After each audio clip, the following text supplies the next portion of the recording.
All right, here's the first look, or what I may start referring to as a overview of the JBL GX-A602.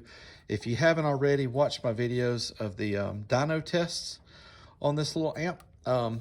Pretty nice little amp for, it's not a lot of money, depending on what you want to do with it.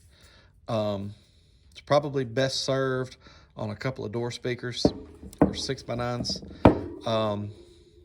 But anyhow, so real quick, the only thing you get with this is high level inputs and some mounting screws.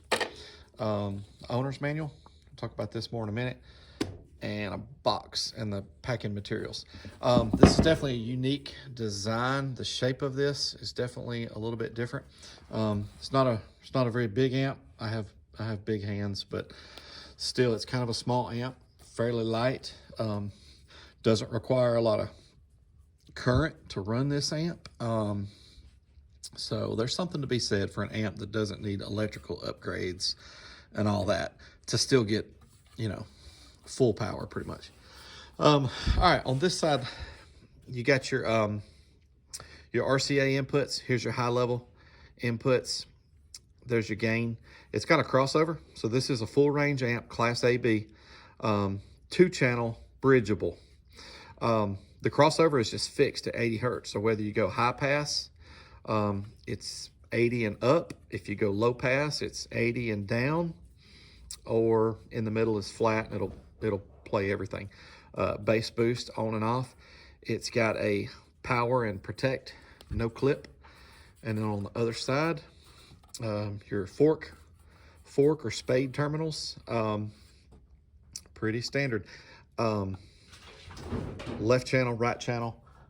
You can bridge it here with the left positive, right negative, a single 25 amp fuse, and then your 12 volt remote ground. It's got the bigger 12 volt and ground. I did run this amp on a 8 gauge, but you certainly wouldn't need to use an 8 gauge to run this amp.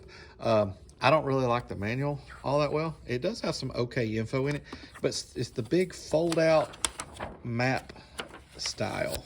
I don't know. I don't like that. Here's what the manual says for the ratings, if I can remember the easiest way to get to it. So it does have this right there in the middle. The GA602 is the one we got. 280 watts. That is a max rating at 15.5 volts, 1 kilohertz, 10% THD. I don't think that's very realistic. I don't know. I never tried it like that. It might do that, but the other ratings, I'm going to say those are RMS ratings, even though it doesn't say RMS, not right here in the manual anyhow. But 60 by 2 at 4 ohms. The amp did that, and then bridged at 4 ohms, which would be the same as stereo at 2 ohms, 170 by 1, and it more than did that.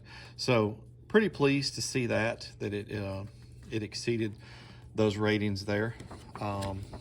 Anyhow, pretty simple little amp, but decent quality. JBL is a name that's been around a long time.